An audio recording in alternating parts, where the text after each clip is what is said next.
In this video, we're going to look at lung cancer. This is an overview of lung cancer and introduction. Lung cancer is the leading cause of cancer-related deaths. Cigarettes are the major cause of lung cancer. So what are some signs and symptoms of lung cancer? Well, a person can experience fatigue, sudden weight loss, shortness of breath, dyspnea, chest pain, persistent cough, and hemoptysis, which is essentially coughing up blood. So here I'm drawing blood in a sputum cup. There are many risk factors for developing lung cancer. These include cigarette smoking, which, as I said, is a major cause of lung cancer, nickel, arsenic, being exposed to constant air pollution, radon, tar, and having a family history or personal history of lung cancer. I also have not mentioned asbestos in this group. Lung cancer can be divided into two main groups. These are small cell carcinoma and non-small cell carcinoma. Let us first look at small cell carcinoma. Small cell carcinoma often presents already at its metastatic stage. The tumor often grows proximally, close to the hilum. Small cell carcinoma also involve neuroendocrine cells, which we will talk about later. Now, looking at non-small cell carcinoma, there are three types. Adenocarcinoma is the most common type of lung cancer and involves gland cells such as goblet cells. Adenocarcinoma grows in the peripheral lung tissue. The other two types of non-small cell carcinoma are squamous cell carcinoma, which grows in the proximal lung tissue close to the hilum. And then there's also large cell carcinoma, which, as the name suggests, are large tumors. Large cell carcinoma can grow either proximally or in the peripheral lung tissue. If we were to take an X-ray of the chest of a person with lung cancer, here are some things that we could find. 1. Pulmonary opacity. This shows us the growth itself. Hilum enlargement. There can be presence of pleural effusion and even a collapsed lung, depending on how big the tumor is.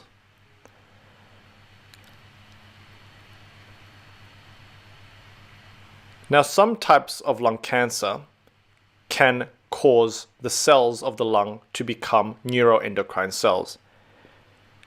The formation of neuroendocrine cells can result in a phenomenon known as paraneoplastic syndrome. So here we have a cancer cell, which can become a neuroendocrine cancer cell.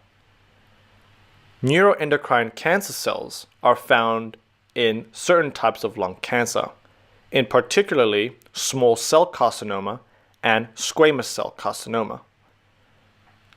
Neuroendocrine cancer cells can release hormone-like substances.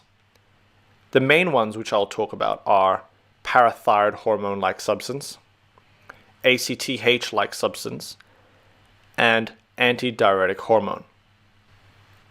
Essentially, neuroendocrine cancer cells mimic other hormones that are produced normally by our body.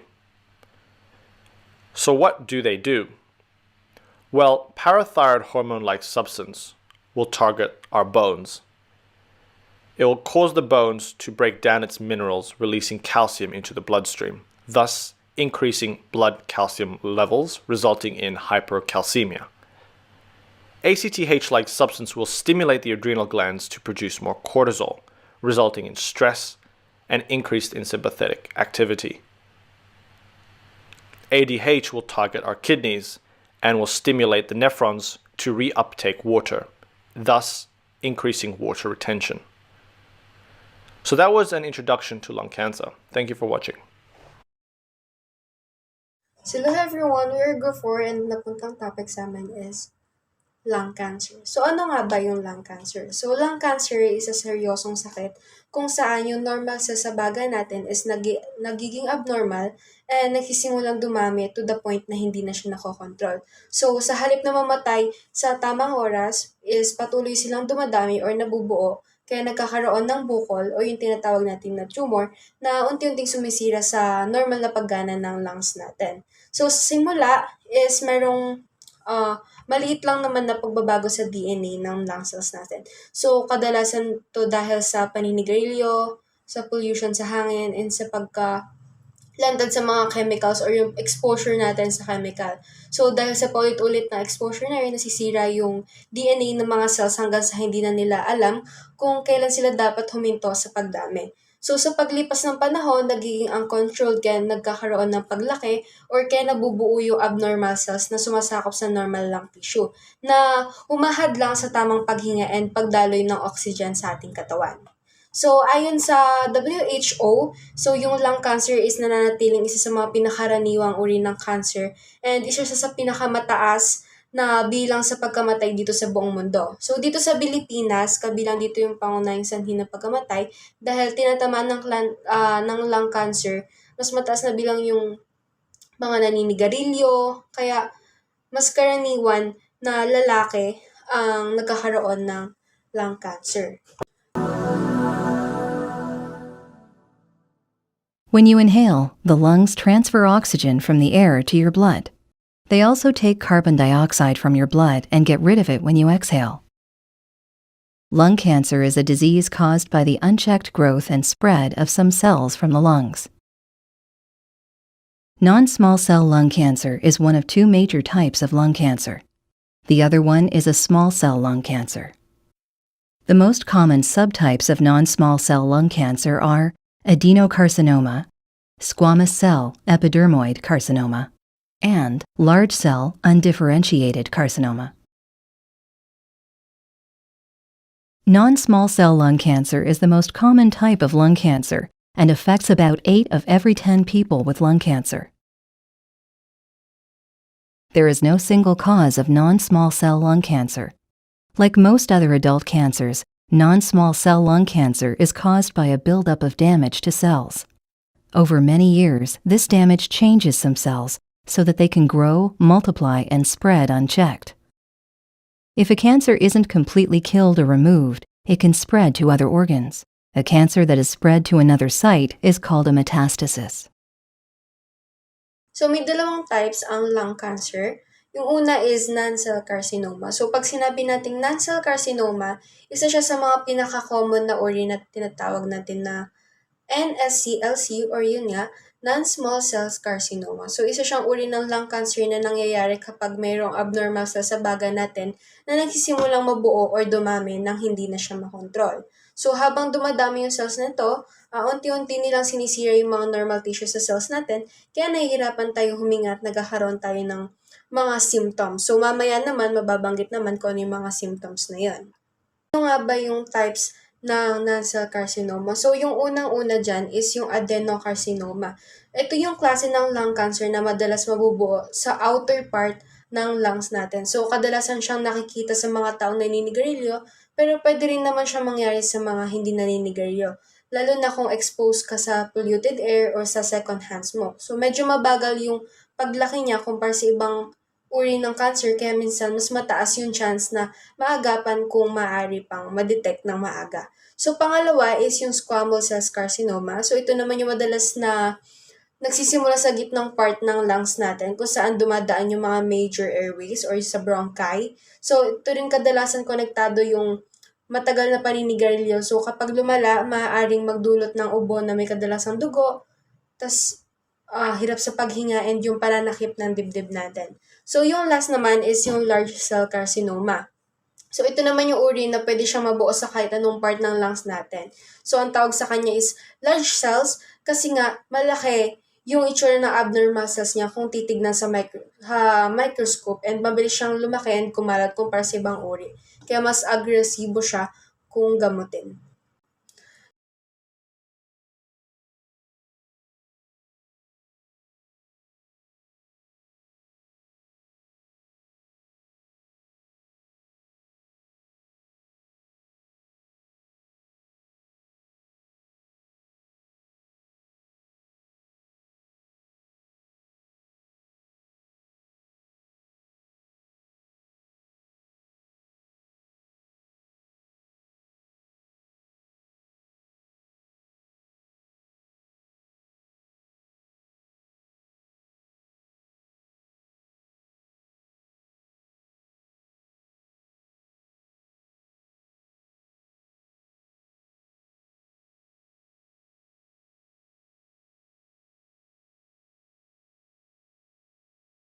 Small cell lung cancer.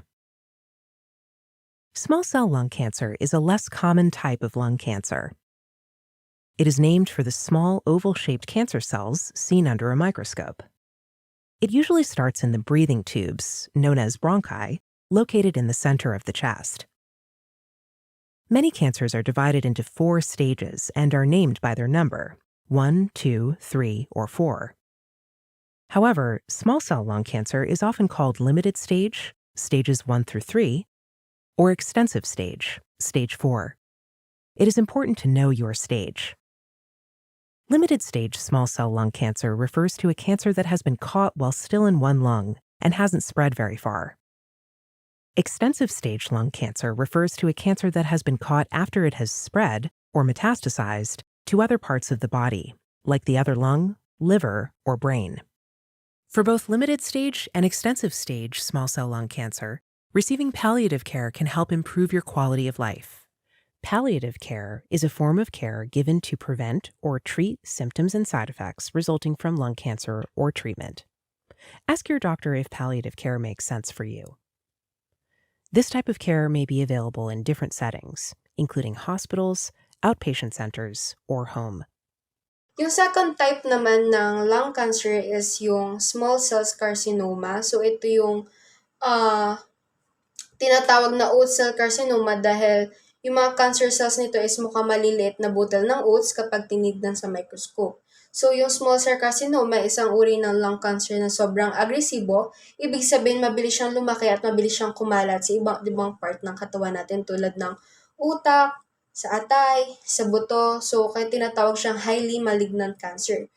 Under ng small cell carcinoma, meron tayong dalawang stage. Limited stage and yung tinatawag natin na extensive stage. So, sa limited stage, sa stage na to, yung cancer is nasa ibang bahagi pa lang ng baga. Ibig sabihin, hindi pa siya kumakalat sa kabilang baga or sa malalayong part ng katawan natin tulad ng atay, ng buto. So, dito nakapokus lang yung cancer cell sa isang area. Kadalasan sa isang chest lang ng lungs dahil nasa limited stage pa lang. So, mas maliit pa lang yung sakop ng cancer and mas madali pa siyang i-monitor. Next naman is yung extensive stage. So, ito yung mas advanced ng stage ng small cell carcinoma. So, sa stage na to, kumakalat na yung cancer sa kabilang part ng lungs natin o sa ibang part ng katawan natin. So, halimbawa na lang sa lymph nodes, sa buto, minsan sa utak, sa atay. So, tinawag nga siya extensive dahil mas malawak yung sakop ng cancer cells and hindi na nako-confine sa isang area lang. Kaya kapag umabot siya sa stage na to, mas maraming parte ng katawan natin yung mas apektado and mas nagiging serious yung condition ng isang patient. Risk factors of lung cancer, una smoking. Iyan yung main cause kung bakit nagkakaroon ng lung cancer. Kasi yung cigarette, nagko-contain siya ng thousands of harmful chemicals. Tapos yung mga chemicals na yun, iyon yung nagda-damage sa DNA of lung cells. Tapos over time, yung mga damaged cells na yun is nag-grow siya uncontrollably na nagli-lead siya sa lung cancer. So, both yung active smoking and secondhand smoking is pwedeng mag-cause siya ng lung cancer. Kaya kahit hindi ka naninigarilyo is kung exposed ka naman sa mga nagsisigarilyo sa paligid mo is may risk pa din na magkaroon ka ng lung cancer. Next is asbestos fibers. Ito yung group of minerals made up of tiny fibers na ginagamit sa construction and manufacturing. So, pag na-inhaled natin yung mga asbestos fibers na to, is pwede siyang matrap sa lungs natin. So, yung body natin, kapag hindi siya na-remove, pwede siyang mag-cause ng chronic irritation, inflammation, and scarring. And tas long-term, pag sa long-term irritation, pwede siyang mag-increase ng risk ng lung cancer. Radon. Radon is a radioactive gas that comes from the natural breakdown ng uranium in soil and rocks. Radon, kaya niyang mag-enter sa homes natin through cracks, floors, and foundation. Dahil nga yung radon is colorless and odorless, yung mga tao is na-expose sila dito without knowing it. So, yung long-term exposure sa high radon is pwede siyang mag-cause ng radiation damage of lung cells.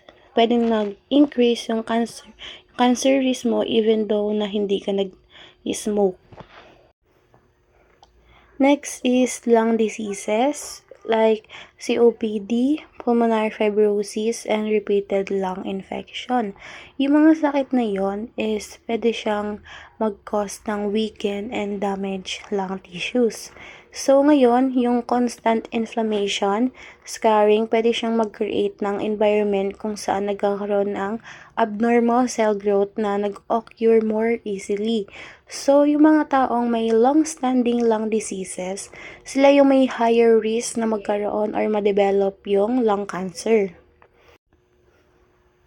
Air pollution, especially yung urban and industrial areas. Sila kasi nagko-contains ng mga harmful particles like smoke, dust, chemicals, and toxic gases. So, yung mga harmful chemicals na yun is pag na-inhale natin siya every day over many years, yung mga pollutants na yun, pwede siyang mag-cause ng ongoing inflammation and injury to the airways and lung tissue. So, yung WHO natin, na-classified yung mga outdoor air pollution na pwedeng mag-cause ng lung cancer. Familial predisposition or genetics. A person with family history of lung cancer, yung tao kasi may family history ng lung cancer, mas sila yung mga nakaka-inherit or nakakamana ng genes na nagiging mas susceptible sila sa cellular damage or less able to repair DNA errors. Last is exposure to diesel exhaust. Diesel exhaust comes from the vehicles and machines that use diesels and fuels, like trucks, buses, construction equipment. Breathing in the fumes for a long time can harm the lungs because dahil nga yung smoke nga is nagko-contain siya ng tiny particles and chemicals na nai-irritate and nagda-damage yung lung cells natin. So, over the years, yung damage na yun is nagbi-build up. So, ngayon, tumataas ngayon or nag-i-increase ngayon yung risk mo na magkaroon ka ng lung cancer. Especially dun sa mga taong nag-work sa around diesel engines every day. Today, I will be discussing the different diagnostic examination used in assessing, detecting, and confirming lung cancer. This test helps identify lung abnormalities, determine the extent of the disease, and guide appropriate treatment planning. The first diagnostic examination is chest X-ray. A chest X-ray is usually the first line diagnostic nodules and areas for patients suspected to have lung cancer. It helps to detect them kung may abnormal na lung muscles, nodules, and areas of the lungs collapse. Although simple and quick, it can provide the initial clue that further testing is needed. The second one will be the CT scan. CT scan, short term siya ng computed tomography. A CT scan, it provides a more detailed cross-sectional view of the lungs compared to a chest X-ray. Dito, sinushow niya yung size and shape and exact location ng tumor. Tapos yung CT scans din po, sila pretty essential in determining whether the cancer has spread to nearby tissues or lymph nodes. Ang pangatlong diagnostic examination naman po is yung positron emission tomography, or also known as the PET scan. A PET scan evaluates the metabolic activity of tissues. Cancer cells have a higher metabolic rate, so this identifies areas of increased activity, help detect cancer spread or metastasis.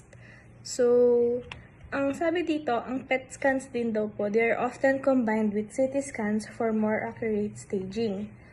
Ang pang-apat naman po na diagnostic exam is magnetic resonance imaging, or also known as MRI. An MRI is not typically used for lung cancer detection, but it is useful in specific cases, like it assesses tumor spread, especially to the brain, spine, or soft tissues. MRI plays a role in staging the cancer, evaluating its boundaries, and assisting in treatment planning. Panglima naman po is yung sputum cytology. This test examines the patient's sputum under the microscope. It helps for malignant cells that may have been coughed up from the lungs. It is particularly helpful for detecting centrally located tumors that shed cancer cells into the airway. Ang pang-anim naman po is the bronchoscopy with biopsy. So the bronchoscopy allows direct visualization of tissue samples from suspicious areas. Biopsy remains as the definitive method for confirming lung cancer because it allows microscopic examination of actual tumor cells.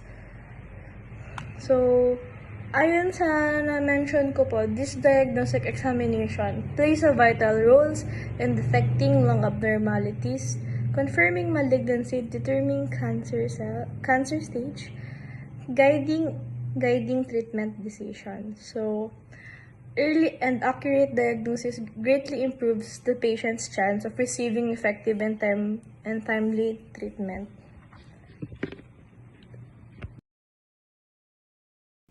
There are a number of symptoms of lung cancer, but they can also all be caused by much less serious conditions.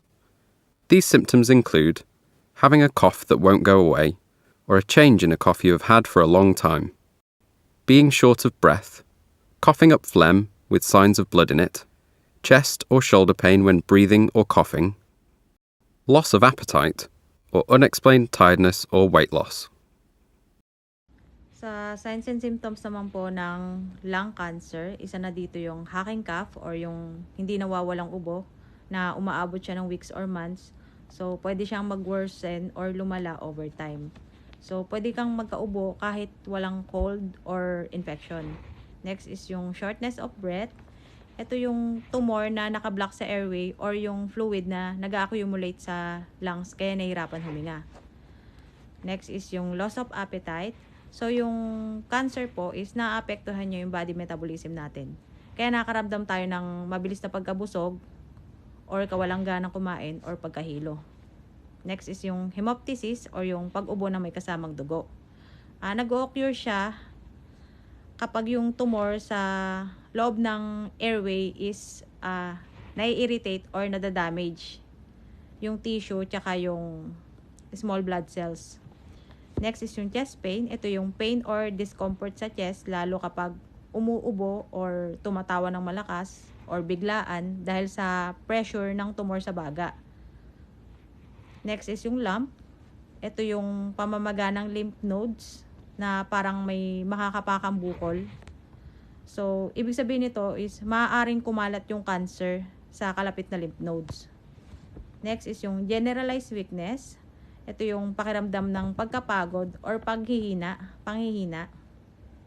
Kasi po yung cancer is, kumbaga, ginagamit niya yung nutrients sa katawan natin at nakaka-apekto din siya sa oxygen level. Kaya nakakaramdam ng pagkapagod or panghihina.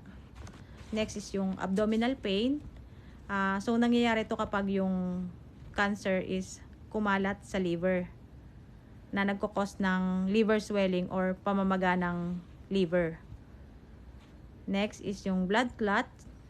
So, ang cancer kasi po, mas madali siyang magkaroon ng blood clot kahit wala namang injury. Lastly, yung blood clots or yung biglaang pagpayat kahit kumakain naman po ng normal. So, yung cancer nga is kinokonsume niya yung energy ng katawan natin at kumbaga ito yung nagiging cause ng kawalang gana kumain or yung mabilis na pagpayat. So, for the lung cancer pathophysiology, let's start with the risk factors na nade-divide po sa dalawa, which are the non-modifiable and modifiable risk factors. So, let's start with the non-modifiable risk factors. So, these are the factors that cannot be changed or controlled. The first one is age. Sa pagtanda po ng tao, mas tumataas po yung risk niya sa pagkakaroon ng lung cancer dahil po sa cumulative exposure to carcinogens and decreased DNA repair capacity.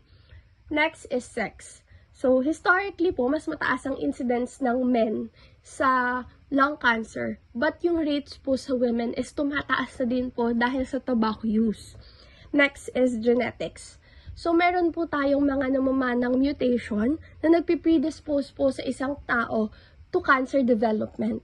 Next is family history. Kung meron po tayong kamag-anak o malapit na kamag-anak na mayroong lung cancer, mas mataas po ang risk natin dahil sa shared genetic and environmental influences. So, let's move on to the modifiable factors. So, these are the risk factors that can be changed or prevented. So, the first one po is tobacco smoking. So, yung tobacco smoking po, siya po yung primary cause ng lung cancer. Since yung cigarette smoke po, meron siyang carcinogens na nagda-damage sa ating lung tissue. Next po is exposure to secondhand smoke. So, kahit hindi po tayo naninigarilyo, yung kahit exposed lang po tayo sa smoke ng sigarilyo, meron pa rin po tayong risk of cellular damage. Next po is occupational exposures.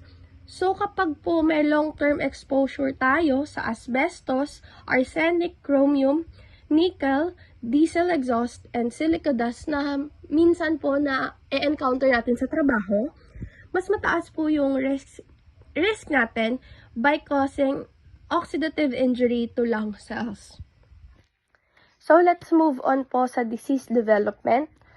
So, yung both risk factors po, nagko-contribute po siya sa ating next process, which is yung increased oxidant burden.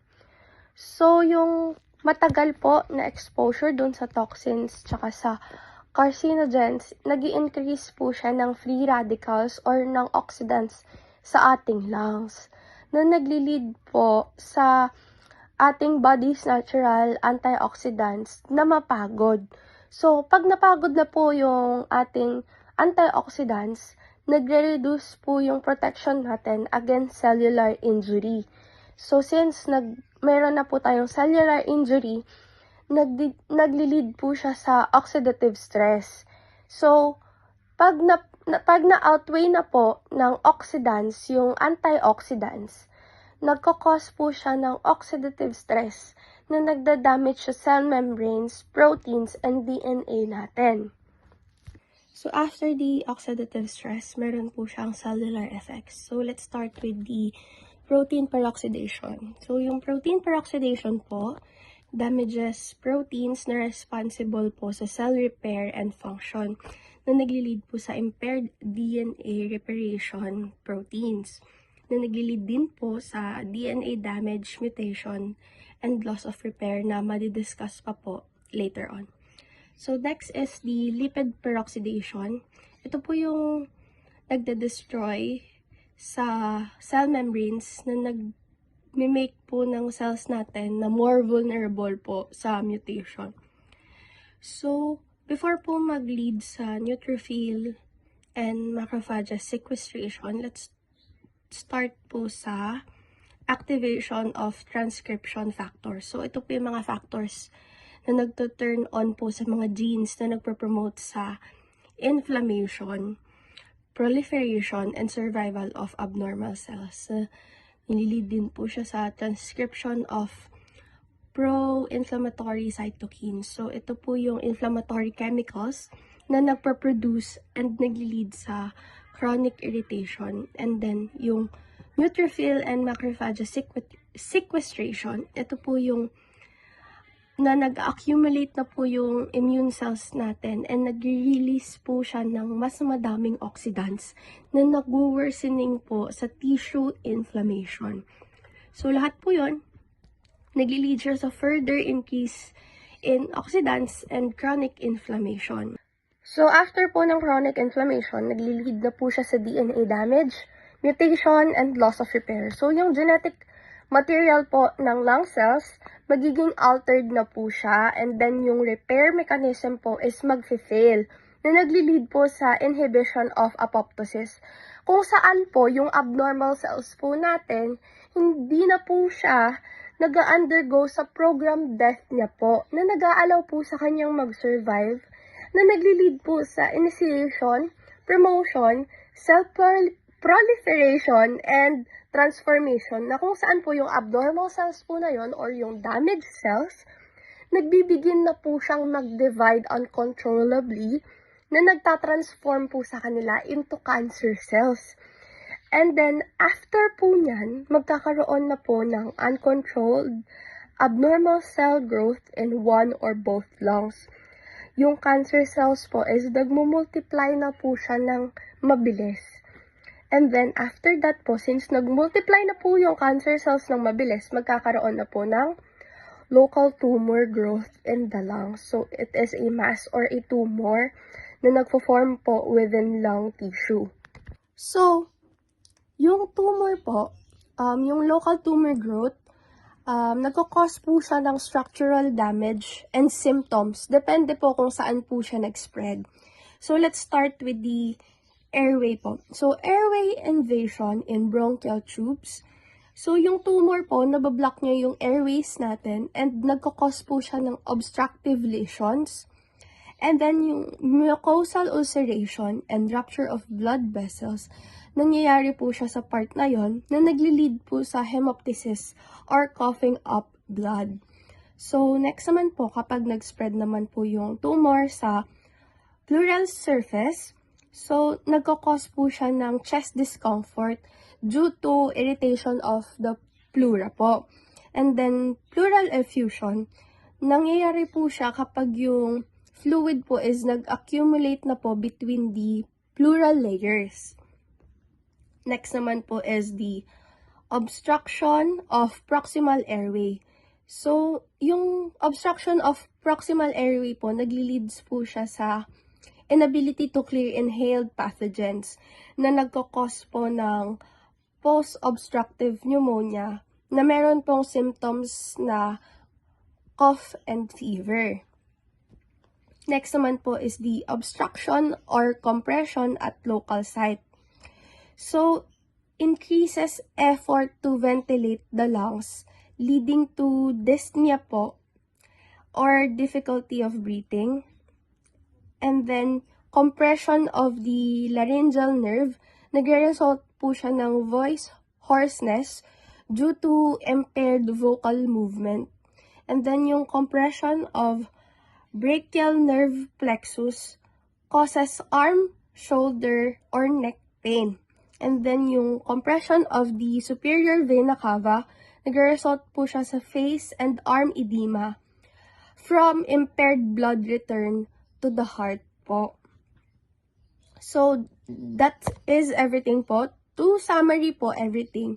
So, yung lung cancer po, nagbibigin sa exposure sa mga risk factors that creates a oxidative stress and inflammation na nagda-damage po sa DNA natin, na nagpe-prevent sa cell death o yung program death po ng cell natin, and nagkakos po siya ng abnormal cell proliferation. So, na nagli-lead po sa development ng tumor natin. So, after the tumor grows po, it invades the nearby structures po sa lungs and nagkakos po siya ng symptoms like cough, hemoptysis, chest pain, dyspnea, voice hoarseness, and swelling of the face and the arms. That's all po sa pathophysiology ng lung cancer. Thank you. Discussing the major treatment options for lung cancer. First is chemotherapy. Its main purpose is to destroy or to slow down the growth of cancer cells, and for small cell lung cancer, it's usually the primary treatment and is often combined with radiation. Now, for non-small cell lung cancer, it can be given before surgery as neoadjuvant therapy or even after as adjuvant therapy. The goal of this is to shrink the tumor, control spread, and relieve symptoms. Next is targeted therapy. This treatment focuses on specific gene mutations or protein in cancer cells. It is mainly used for non-small lung cancer patients with mutations like EGFR, ALK, and BRAF. Example drugs include inhibitors such as erlotinib and osimertinib, and inhibitors like crizotinib and alectinib, and BRAF-MEK inhibitors like dabrafenib and trametinib. The advantage of targeted therapy is that it's more precise and has fewer systemic side effects. Now for immunotherapy, the goal is to activate the systems to recognize and kill cancer cells. This is used mostly for advanced or metastatic cases of NSCLC and SCLC. Some examples are PD-1 inhibitors like pembrolizumab and nivolumab, PD-L1 inhibitors like atezolizumab, and CTLA-4 inhibitors like ipilimumab. Next is radiation therapy. It works by damaging the DNA of cancer cells. This includes external beam radiation (SBRT), which is a high-dose targeted therapy type for early tumors, and brachytherapy for palliative use. It's indicated for unresectable tumors after surgery or to relieve symptoms such as pain and airway obstruction. And lastly, palliative and supportive care. This focuses on improving quality of life, especially for advanced cases. Interventions include oxygen for dyspnea, pain medications, bronchodilators or steroids to improve breathing, nutritional support, and psychological or hospice care. That's the end of my discussion. Thank you. Lobectomy, removal of one lobe of the lung. Lobectomy removes one lobe of the lung. Ginagamit ito sa mga early stage ng cancer in one lobe. Best option ito para mag-function ng maayos yung lung. Pneumonectomy removes one whole lung. Then if cancer affects an entire lung, pero yung hindi pa kumakalat sa buong katawan. Segmentectomy removes a small part or segment of lung tissue. Dito naman is yung pang mga small tumors or yung mga may hinang lungs ng mga patient. Sleeve resection removes part of the bronchus or airway with the tumor and reconnects the ends. Used if the tumor is in the main bronchus but hasn't spread far. Thoracotomy, surgical opening of the chest for tumor removal or exploration. Ginagamit ito sa diagnosis or treatment para sa lung lesions.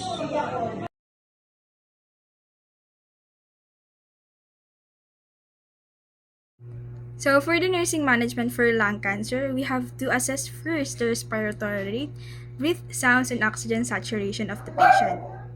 So this helps determine the patient's respiratory status and detect early signs of hypoxia, airway obstructions, or fluid accumulation in the lungs. Second, we have to administer oxygen as prescribed. Supplemental oxygen improves oxygenation and helps relieve dyspnea caused by the decreased lung function. Third, we have to position the patient in a semi-Fowler's position. So elevating the head of the facilities, lung expansion, and make breathing easier by reducing the pressure on the diaphragm. Next, we have to encourage frequent deep breathing and cupping exercise.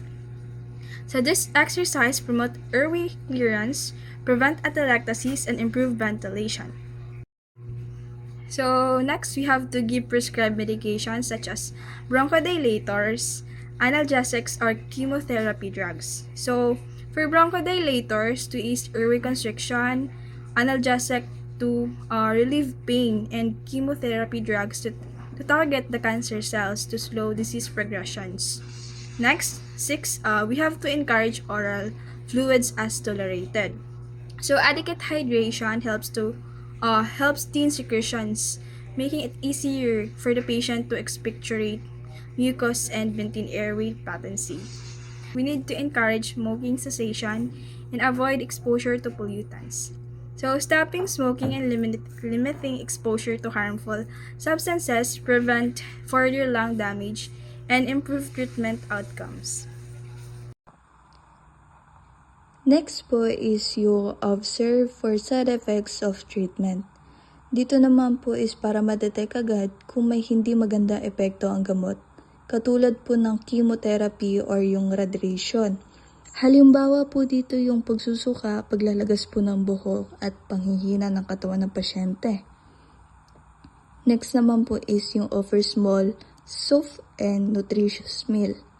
Dito naman po is para mas madaling kainin at tunawin ang maliliit at malalambot na pagkain po. Lalo na po sa mga pasyenteng hirap po lumunok at wala pong ganang kumain. is nakakatulong po ito para mapanatiling malakas yung katawan ng pasyente. Next naman po is yung assess pain frequently and provide pain relief as ordered. Dito naman po is mahalaga ang regular na pagsusuri ng pananakit upang mabigyan po agad ng tamang gamot o lunas ayon sa utos ng doktor. Nakakatulong ito para guminhawa at magpahinga po yung katawan ng pasyente. Next po is provide rest period between activities. Dito naman po is ang pahinga sa pagitan ng gawain ay nakakatulong upang hindi mapagod agad at mapanatili ang lakas ng katawan ng pasyente, lalo na po kung madaling mapagod sa mga small na walking lang po yung pasyente or konting kilos lang po sa gawaing bahay. Next naman po is yung monitor for signs of infection such as fever or cough changes. Dito naman po is mahina ang immune system ng may lung cancer kaya kailangan bantayan kung may lagnat o pagbabago sa ubo. Maaaring sinyalis po ito ng infection. Next po is yung give emotional support and allows expression of fears and concern. Dito naman po is ang pagbibigay ng emotional support, nakakatulong po ito para mabawasan yung takot at lungkot ng pasyente. Kahit yung pagpahayag ng salita po tungkol sa kanyang emotions, nakakatulong po to sa mental at emotional na lagay po ng pasyente. Lastly is education. Lastly is yung educate the patient and family about lung cancer and its management. Dito naman po is ang pagbibigay po ng knowledge sa pasyente at pamilya po tungkol po sa sakit is nakakatulong po ito para mas naintindihan nila ang kalagayan ng pasyente kung paano po ito alagaan at mapapabuti. Prognosis of lung cancer. So sa type NSCLC or non-small cell lung cancer, ito yung pinaka-common and mas mabagal siyang kumalat kapag maagang nadidetect and mas mataas yung chance na magamot siya. Sa type SCLC naman or the small cell lung cancer, mas aggressive to and mas mabilis siyang kumalat and kadalasan late na siyang nadidiscover kaya mas mababa yung chance na gumaling. Sa stage 1 and 2 o localized, nasa lungs lang yung cancer and maganda yung outcome niya dahil mataas ang survival rate kapag agad siyang naagapan or natitreat. So, sa stage 3, nearby spread, kumakalat siya malapit sa tissues or lymph nodes and mas challenging siyang gamutin pero may chance siya na gumaling sa combinations ng mga treatments. Sa stage 4 o the metastatic cancer, kumakalat siya sa ibang organs, hindi na usually curable. Focus na siya sa pagpapabagal and pagkalat ng pag-ease ng mga symptoms. Sa patient factors, which is the age, health, immunity, mas bata at mas malakas yung katawan, so mas maganda yung response and recovery ng treatment. Sa treatment or surgery, chemo, radiation, target, immunotherapy, ito yung modern treatment na nakakatulong pahabain yung buhay and kontrolin yung pagkalat kahit hindi siya fully curable or curable. No? Sa NSCLC o sa subtypes naman sa adenocarcinoma, so yung description niya is siya yung pinaka-common and madalas sa outer lungs. Sa growth niya, mabagal pero pwede siyang mag-spread ng maaga. Sa prognosis, so maganda siya kapag maaga siyang nadidetect, good response sa target therapy. Sa squamous cell carcinoma, sa description niya is nagsisimula siya sa gitna ng mga bronchi and madalas dahil sa smoking. Growth niya is yung katamtamang bilis, minsan may cavity sa baga. Prognosis, fair siya, depende kung early stage and kung tumitigil na siya sa paninigarilyo. Sa large cell carcinoma naman, ito yung pinakabihira and pwede siyang lumitaw kahit saan sa lungs. Sa growth niya is mabilis and aggressive siya. Prognosis is poor dahil kadalasan late na siyang nadidiscover.